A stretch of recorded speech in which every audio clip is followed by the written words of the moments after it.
Welcome to the Caine Law Firm. This is Scott Levy, and in addition to discussion about DUIs, I want to specifically discuss what's going to happen at the DMV hearing. By the end of this video, you're going to know everything there is to know about a DMV hearing and steps that you can take to win at your DMV hearing to get your license back. One of our most frequented questions is, I've got a DUI, what next? Well, the first thing that you should realize when you get a DUI is that you face two battles. You have your regular court battle, which everybody is aware of. This is where you're going to fight to stay out of jail, you're going to fight to keep your fines as low as possible, and you're going to basically fight your criminal case. In addition to that, you also have a second battle you need to deal with. You need to fight your DMV hearing. When somebody gets a DUI, you have 10 days from the date of the DUI to put yourself on calendar at the DMV.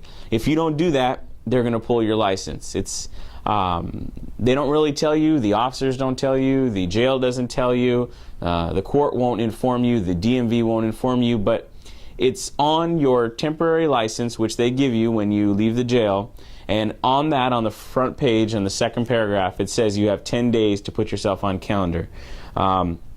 I always advise our clients to call the DMV immediately. You call the driver safety office and you put yourself on calendar. Now, all of the arguments that we're going to be talking about in a minute here in regards to the court hearing apply in the DMV hearing as well. The same California Constitution applies, your Miranda rights apply, your Fourth Amendment right to search and seizure. All of those arguments are the same in the DMV as well as in the court. Now, when you set up the DMV hearing, what we do here at the Caine Law Firm is we're going to subpoena the police officer. This is so extremely imperative to have the police officer present. And the reason for that is, at the DMV hearing, there is no other attorney present. It is the client, myself, the attorney, and the DMV hearing officer. Now, the DMV hearing officer is not an attorney, so I get a chance to cross-examine the officer about impeaching stuff that he wrote in the report and creating inconsistencies. All of the discussion at the DMV hearing is under oath. So all of those statements that he makes can be used in your regular court hearing. Upon cross-examining the officer, it's really important that we get the officer to make statements that are inconsistent. And the purpose for this is that I'm able to use these statements from the officer and use them in your actual court hearing. So if the officer says that he thought he saw you violate the law, but he wasn't sure, if I'm able to cross-examine him and get him to make that statement, all I have to do is take a copy of that transcript down to the courthouse when you have your actual court hearing, and I can use that to try to get you a better deal. If I'm successful in getting you a dry reckless instead of a DUI or a wet and reckless instead of a DUI, the fines and penalties are significantly less. So that's one thing we do here at the Caine Law Firm. It's very important. You get aggressive with that officer, you get him to make inconsistent statements, and then we can use those statements in your actual court hearing to fight your case. In doing this, I'm able to create inconsistencies, I'm able to create poke holes in the report. The more holes that we poke in this report, the better it is for you, the client.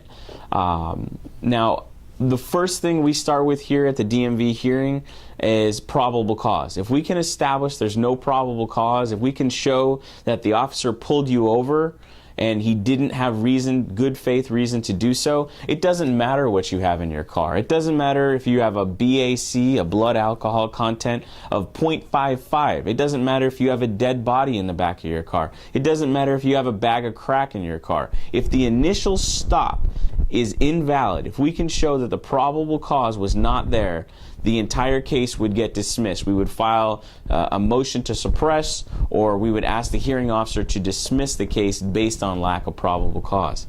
Now, the second thing we're going to go through is the field sobriety tests. If we can show that those tests were done incorrectly and were unreliable, then that would go to your favor. These are arguments we're going to make to the DMV officer to give you your license back, to not suspend your license.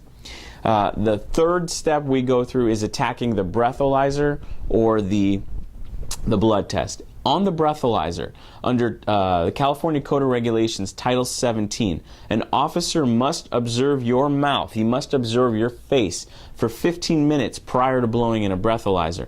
And the reason for that is the courts have held that if a person would regurgitate or burp or something of that manner, and that alcohol would go in through your stomach, into your esophagus, in your mouth, it'll give a false reading. So that's something that we make sure that the officer observe the 15-minute rule.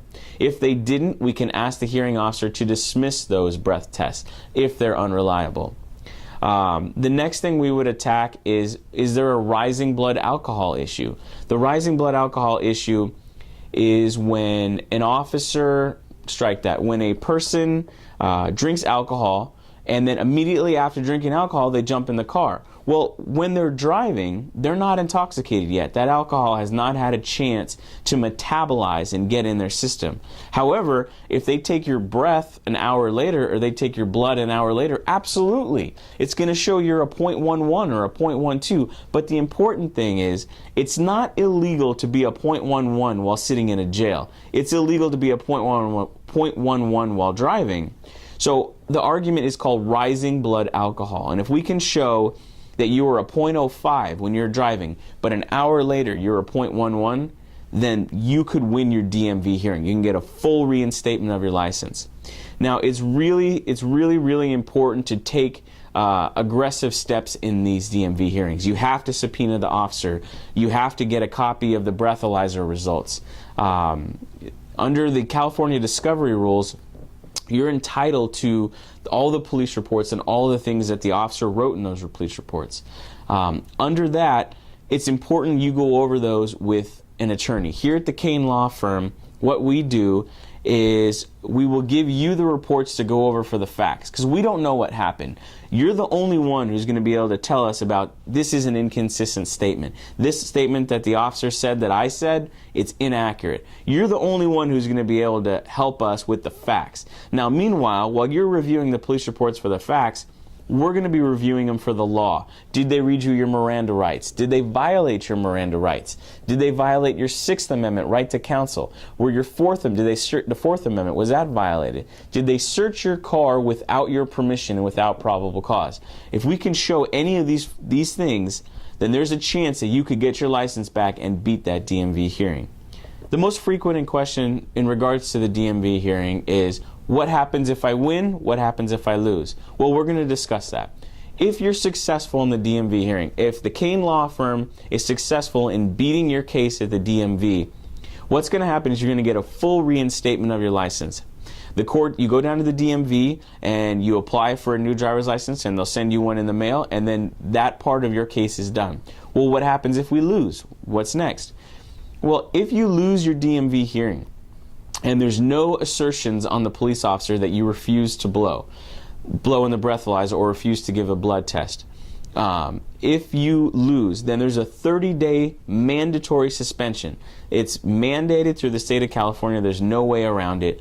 However, after that 30 days, the Caine Law Firm would be able to help you get a restricted license. And how we would do that is we contact the DMV, we get a copy of your H6, which is your DMV printout. We'll get you enrolled in a DUI school. You don't have to actually attend, you just have to enroll. And then the last thing you need is a proof of insurance, your SR22. So if we can get you those three things and get down to the DMV after that 30-day suspension, we can get you a restricted license, which allows you to go to and from work and to and from your house, and I believe to and from the hospital. That is what happens at the DMV hearing. Now, it's important to be very aggressive in these DMV hearings. If you want your license back, you're going to have to fight to get your license back. The DMV hearing officer is a judge as well as a prosecutor. So you need someone like the Caine Law Firm to represent you in that hearing and get your license back.